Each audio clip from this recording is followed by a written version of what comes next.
ये शृण्वन्ति पठत्येव गीताशास्त्र महर्निशम् न तेवे मनसा ज्ञेया देवरूपा न संशयः।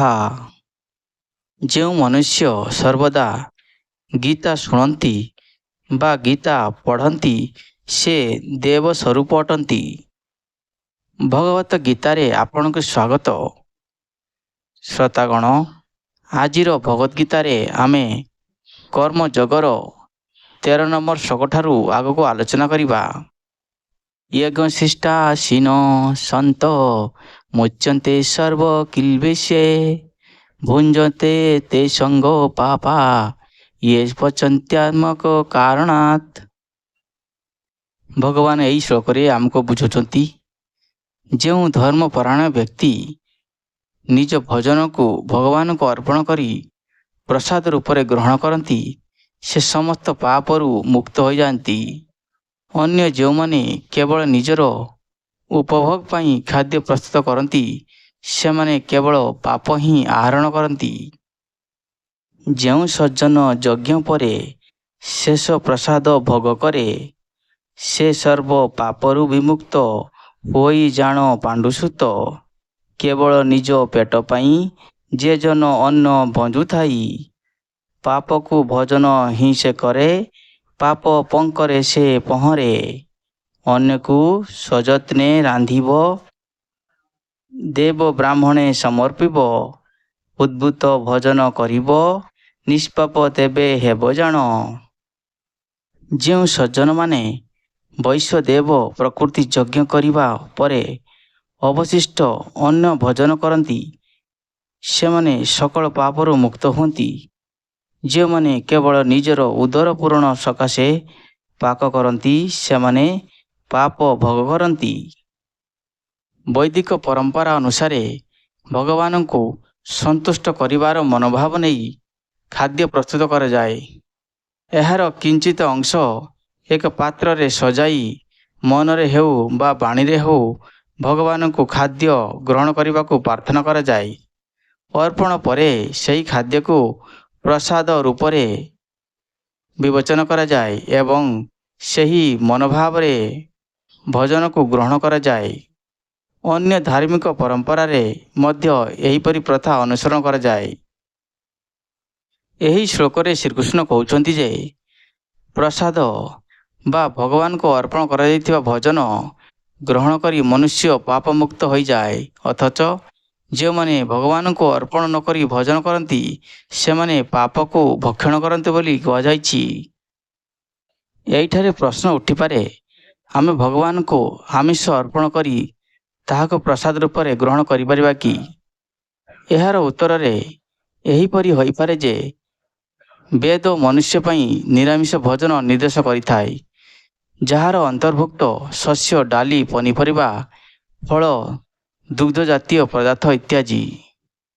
ବୈଦିକ ସଂସ୍କୃତି ବ୍ୟତୀତ ବିଶ୍ୱର ଅନ୍ୟ ସଂସ୍କୃତିର ବହୁ ମହାତ୍ମାବାଦୀ ମଧ୍ୟ ମାଂସାହାରୀ ଭୋଜନକୁ ଅସ୍ୱୀକାର କରିଥାନ୍ତି।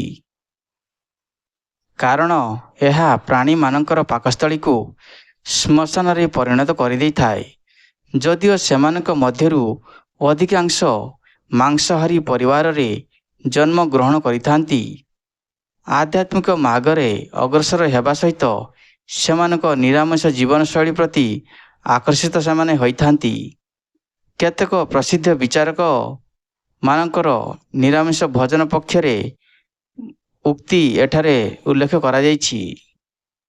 ଏଠାରେ ବୁଦ୍ଧଦେବ କହିଛନ୍ତି, ପ୍ରାଣୀମାନଙ୍କର ମନରେ ଭୟ ସୃଷ୍ଟି ନ କରିବା ପାଇଁ ଭିକ୍ଷୁମାନେ ବା ଯେଉଁମାନେ ମାଂସ ଭୋଜନ କରୁଛନ୍ତି ସେମାନେ ମାଂସ ଭକ୍ଷଣରୁ ନିବୃତ୍ତ ରୁହନ୍ତୁ। ବିଜ୍ଞ ବ୍ୟକ୍ତିମାନଙ୍କର ଆହାର ସାଧୁମାନଙ୍କର ଆହାର ପରି ହେବା ଉଚିତ, ଯେଉଁଥିରେ ମାଂସ ଭୋଜନ ନଥାଏ। ଯେପର୍ଯ୍ୟନ୍ତ ମନୁଷ୍ୟ ଜୀବ ସଂହାର କରି ଚାଲିଥିବ ସେ ପର୍ଯ୍ୟନ୍ତ ସେମାନେ ପରସ୍ପରକୁ ହତ୍ୟା କରୁଥିବେ। ହତ୍ୟା ଓ ଯାତନାରେ କେବେ କାହାକି ସୁଖ ମିଳେ ନାହିଁ। ସତ କହିବାକୁ ଗଲେ ମନୁଷ୍ୟ ପଶୁମାନଙ୍କର ରାଜା ଅଟେ, କାରଣ ତାର ନିର୍ଦ୍ଦୟତା ପଶୁମାନଙ୍କଠାରୁ ଅଧିକ। ଅନ୍ୟମାନଙ୍କର ଶବ ଉପରେ ଆମେ ଜୀବିତ।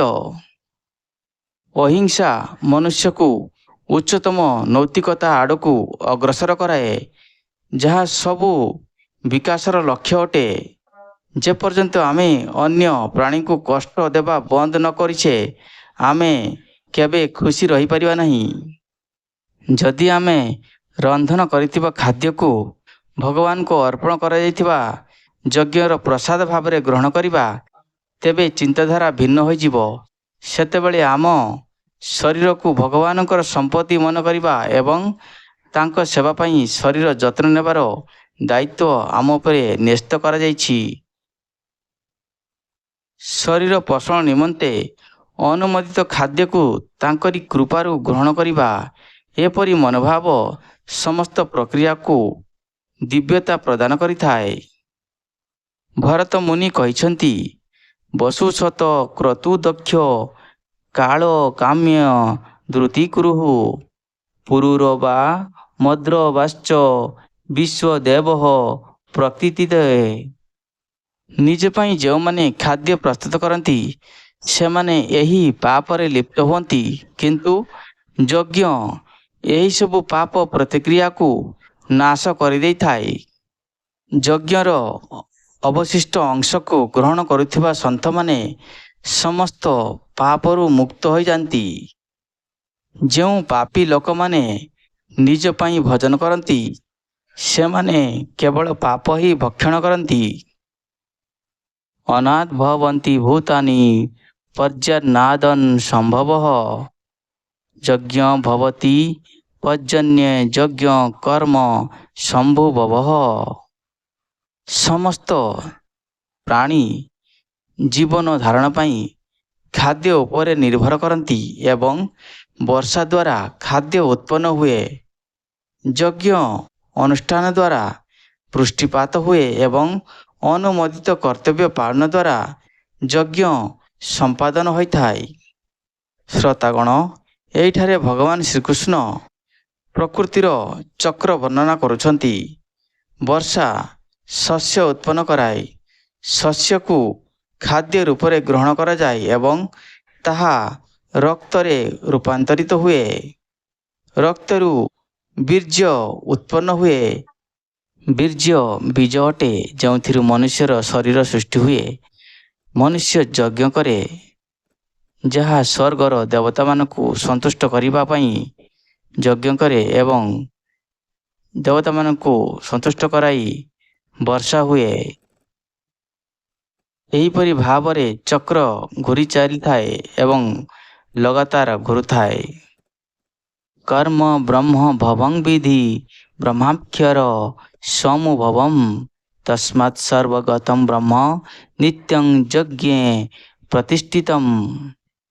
ଶ୍ରୋତାଗଣ, ଭଗବାନ ଏହି ଶ୍ଲୋକରେ କହୁଛନ୍ତି, ମନୁଷ୍ୟମାନଙ୍କର କର୍ତ୍ତବ୍ୟ ବେଦରେ ବର୍ଣ୍ଣନା କରାଯାଇଛି ଏବଂ ବେଦ ସ୍ୱୟଂ ଭଗବାନଙ୍କ ଦ୍ୱାରା ପ୍ରକଟିତ।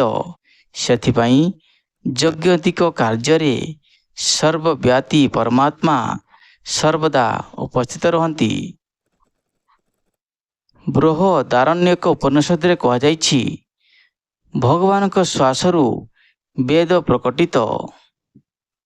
ଅସ୍ୟ ପ୍ରକଟିତ ଅସ୍ୟ ମହତ ଭୂତସ୍ୟ ନିଃଶ୍ୱସିତ ମେତ ଦ୍ୟଦ୍ରବିଗ ବେଦ ଚତୁର୍ବେଦଃ ସମବେଦର୍ଥ ବାଙ୍ଗୀରସଃ।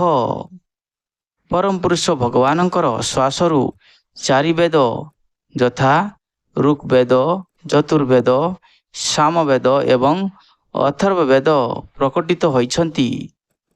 ଏହି ଚିରନ୍ତନ ବେଦଗୁଡ଼ିକର ସ୍ୱୟଂ ଭଗବାନ ମନୁଷ୍ୟମାନଙ୍କର କର୍ତ୍ତବ୍ୟ ନିର୍ଦ୍ଧାରିତ କରିଛନ୍ତି।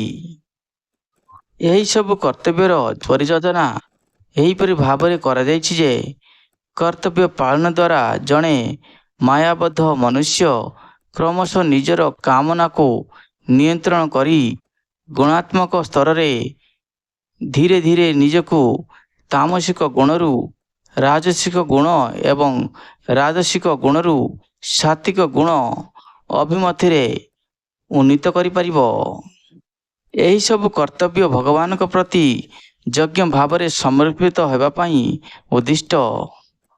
ସୁତରାଂ ଭଗବାନଙ୍କୁ ଯଜ୍ଞ ରୂପରେ ଅର୍ପିତ କର୍ମ ବାସ୍ତବରେ ଭଗବତୀୟ ଗୁଣ ଯୁକ୍ତ ଭଗବାନଙ୍କ ଠାରୁ ଅଭିନ୍ନ ହୋଇଥାଏ। ଭାଗବତ ପୁରାଣରେ ଭଗବାନ ଶ୍ରୀକୃଷ୍ଣ ଏମିତି ଯଜ୍ଞ ବିଷୟରେ କହିଛନ୍ତି, ଯଜ୍ଞା ଯଜ୍ଞ ପୁମାସ ଚୈବ ଯଜ୍ଞ ସ ଯଜ୍ଞ ଯଜ୍ଞ ଭାବନ ଯଜ୍ଞ ଭୂକ ଚେତି ପଞ୍ଚାମା ଯଜ୍ଞେ ତିଶୋକ୍ୟା ହରି ସ୍ୱୟଂ। ଶ୍ରୀକୃଷ୍ଣ ଉଦ୍ଧବକୁ କହିଛନ୍ତି, ମୁଁ ବାସୁଦେବ ସ୍ୱୟଂ ଯଜ୍ଞ ଅଟେ। ବେଦ କହୁଛି ଯଜ୍ଞ ବେ ବିଷ୍ଣୁ। ଯଜ୍ଞ ବାସ୍ତବରେ ଭଗବାନ ବିଷ୍ଣୁଙ୍କୁ ହିଁ ଅର୍ପଣ କରାଯାଏ।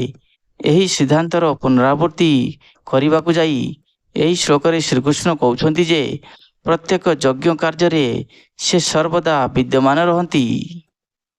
ଆଜିର ଆଲୋଚନା କେମିତି ଲାଗିଲା ଆପଣମାନେ ମତାମତ ଜଣାଇବେ।